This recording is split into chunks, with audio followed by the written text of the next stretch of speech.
Welcome to World in 2 minutes. These are your headlines. Rockets fired from Syria have landed in the city of Kilis, injuring 8 people. 2 of them are in serious condition. On Monday, 3 rockets hit the city, wounding at least 12. Daesh terrorists controlled the area just across the border. Turkey is hitting Daesh positions in retaliation. A suicide bomber has killed at least 4 people near a football stadium in the city of Aden. Another 8 were injured. It happened after a ceasefire came into effect at midnight on Sunday. There had been reports of some violations.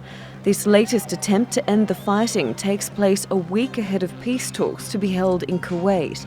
The conflict has killed more than 6,200 people. Previous ceasefires have failed, and 2 rounds of talks last year were unsuccessful.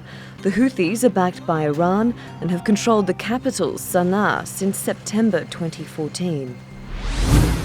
Beijing has criticised the G7 members for expressing opposition to territorial claims in the East and South China Seas.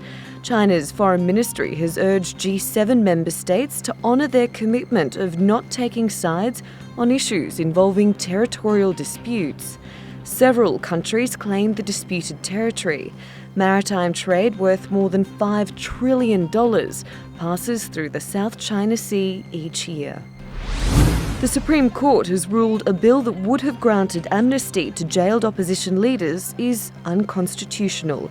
It says it covered acts of organised crime rather than just political crimes. Several leaders had been set for release after the National Assembly approved it last month. President Nicolas Maduro then sent the bill to the court.